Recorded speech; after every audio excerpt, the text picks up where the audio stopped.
વાણંદ યુવક મિત્ર મંડળનું 25 ઝોન અને એમાં માં ભગવતી ભવાની આદ્યશક્તિ પરાંબા લીંબચ માતાની આશીર્વાદ અને શેન મહારાજના આપણી ઉપર અનેક પ્રકારે આશીર્વાદ પ્રાપ્ત કર્યા. આજે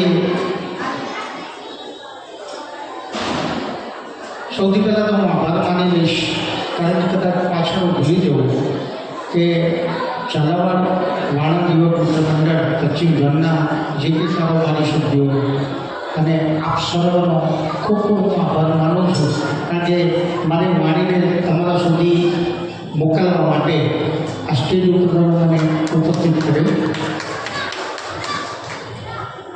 સજ્જનો, હમણાં ભાઈ વિલાસજીએ કહ્યું કે લીંબચ પુરાણ માં ભગવતી ભવાની લીંબચ માતાનો અનન્ય વર્ણન કર્યું છે. આપના પરિવારમાં છે એટલે આપણે એનું વર્ણન અત્યારે કરવું નથી, પણ ક્યારેક ભાગ્યમાં હશે તો માં ભગવતી ભવાની આપણી કૃપા કરશે ત્યારે આપણે સાંભળશું. પણ લીંબચ ભવાનીનો આજના કાર્યક્રમની અંદર શેન બાબુના ચરણની અંદર વંદન કરી લીંબચના આશીર્વાદને ખૂબ બિરદાવી અને આ સ્નેહ મિલન કાર્યક્રમની અંદર આપ સર્વે ઉપસ્થિત થયા આપણે અભિનંદન. સમાજ મિત્રો, હું પહેલાં બહુ સરસ મજાની વાતો કરી, આપને આનંદ પણ કરાયો કે સમાજ એટલે શું. આખો સમાજ ભેગો થાય એટલે એમ કહેવાય કે ભાઈ ફલાણા સમાજનો પરિવાર ભેગો થઈ આ ઉત્સવ ઉજવી ગયો છે. એટલે એક માણસને હોપ જાગૃત થાય કે આપણે આપણા સમાજની અંદર આપણા સમાજનું તો ગૌરવ હોવું જોઈએ કે હું કયા સમાજમાંથી આવું છું. માણસ તો છું પણ હું કયા સમાજમાંથી, અને એ સમાજનો આપણને ગૌરવ હોવો જોઈએ. અને જ્યારે આપણે સમાજની વાત થાય ને ત્યારે માણસની આ છાતી છે ને એ 56 ઇંચ નહીં 62 ઇંચ ખુલવી જોઈએ. આ મારું મંતવ્ય છે. સજ્જનો, કર્મકાંડ સાથે સંકલિત છું એટલે એક વાત હું ચોખવટ તમને કરી દઈશ, કારણ કે મેં ઓબ્ઝર્વેશન કરેલું છે કે સમાજ બહુ સારા શિક્ષક એમના દીકરાના લગ્નની અંદર મેં ગરબા પણ કરેલા, અને ત્યારે ફૂલ ઠંડી, અને હજી એ રીંગણાનો ઓળો તો હજી યાદ છે મને દાદા. અને એવા લાલજીભાઈ વસગાવાના સ્વાગત માટે હું વિનંતી કરીશ મુકેશભાઈ આંદ્રોલિયા સાહેબ. આવો મુકેશભાઈ.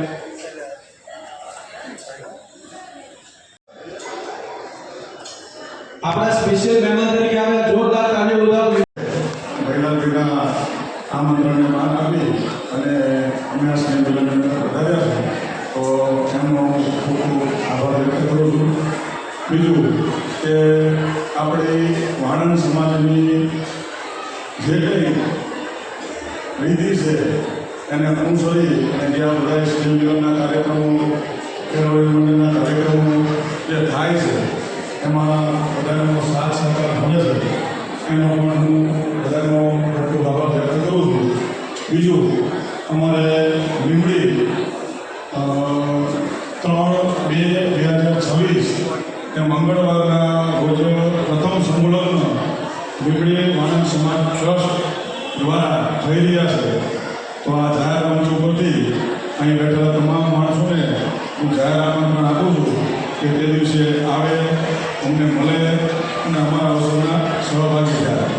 બીજું ખાસ કે જેના અન્ન ભેગા એના મન ભેગા, એટલે ખાસ કે આ બધા પ્રોગ્રામ થાય તો બધાને આમંત્રણ મળે અને બધા ખાસ આવે, અમારા સંગઠનો પણ આવે અને અમને સહભાગી થાય એવી હું તમને બધાને આશા રાખું છું. વસ્તુ ભારત ઝાલાવાડ વાણંદ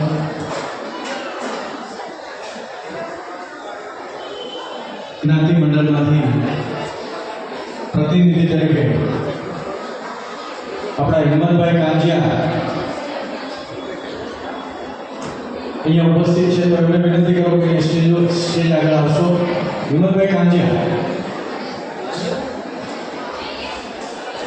થયું છે આપણા ઝાલાવાડ યુવા મંડળ તરફથી વડીલ શ્રી ભૈલાભાઈ દસાડિયા, રમણ કાકા, સંજયભાઈ, મિલનભાઈ એમનો ખૂબ ખૂબ આભાર વ્યક્ત કરું છું.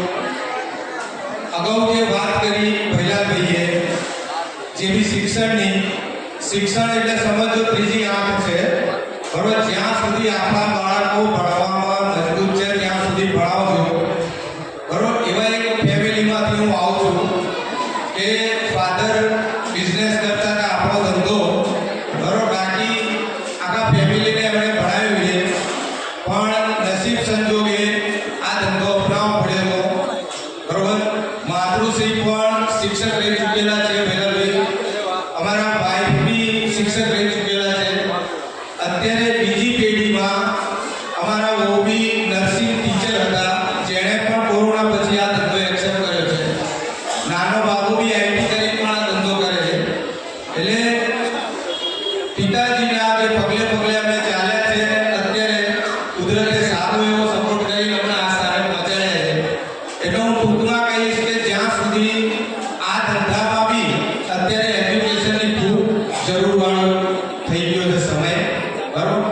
તો જે બી આપણી જ્ઞાતિના કોઈ બી એવું નહીં, ઝાલાવાડ સમાજ, ચુમાણ સમાજ, કોઈ બી આપણી જ્ઞાતિનું આવશે અને એકેડમીમાં જો એને એજ્યુકેશન લેવું હશે ઇન્ટરનેશનલ, તો કોઈ બી વડીલની એક ચિઠ્ઠી લઈને આવજો, બરોબર. ધારો કે બહેનો બી મેકઅપ, હેરસ્ટાઈલ કે જે બ્યુટીનો બી કોર્સ કરવો હોય કે હેરનો બી કોર્સ કરવો હોય, તો જેનું પરિસ્થિતિ એકદમ નબળી હશે ને જો પ્રમુખ સાહેબ કે કોઈ ચિઠ્ઠી કરીને આપશે તો એને મફત જ્ઞાન સાથે કીટ બી મારા તરફથી આપવાનું છું. અને બીજું જે મધ્યમ પરિસ્થિતિના છે એને જે તે કોર્સ પ્રમાણે એમને બી 50% હું જાહેર કરું છું, બરોબર.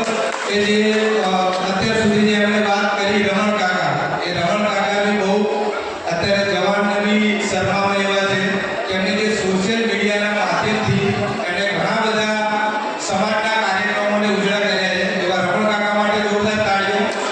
અને ભૈલાભાઈ તો તમારા છે એટલે તમે જાણો છો કે જે આપણે ગુજરાતમાં ને પણ ગુજરાતની બહાર બી ડેમ્પો વગાડેલો છે, બરોબર. તો આ બિઝનેસ મને છે કે ઇન્ટરનેશનલ લેવલે બી લઈ ચૂકી છે. હું કેરિયા કે કાર્યક્રમ બી ભણાવી મૂકેલો આપણા ધંધા, બરોબર.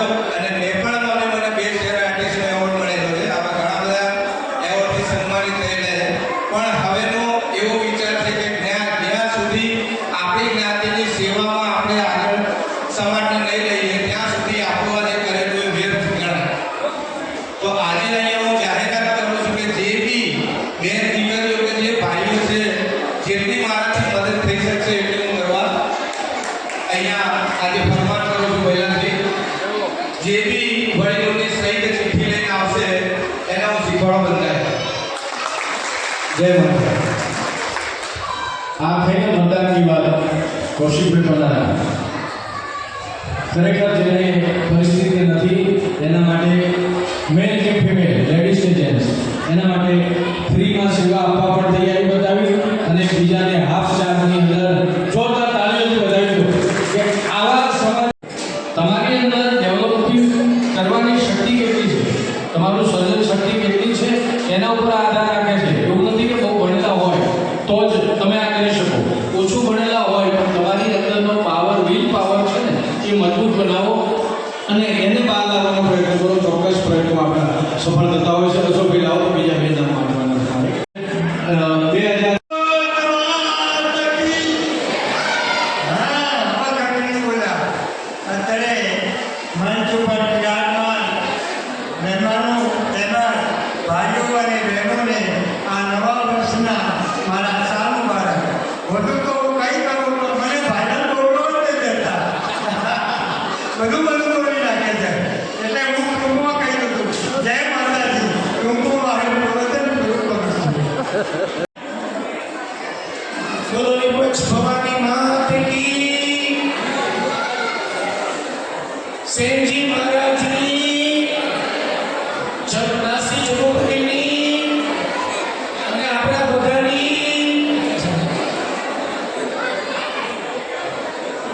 છેલ્લા 11 વર્ષથી આ નિયમિત કાર્યક્રમ, આ સ્નેહ મિલનના કાર્યક્રમમાં મારે આજે બીજી વાર પધારવાનું થયું છે, ત્યારે જોરદાર તાળીના ગણગણાટથી આ 11 વર્ષની કથા નથી, આ 11 વર્ષની ગાથા છે.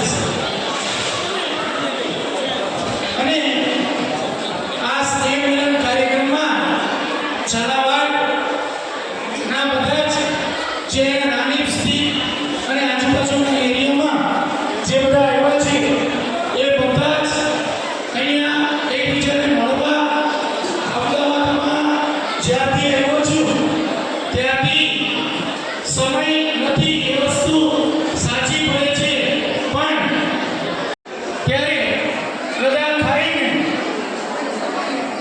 જેમણે લેખ લખ્યા હતા એ ભવ્યા કે મારા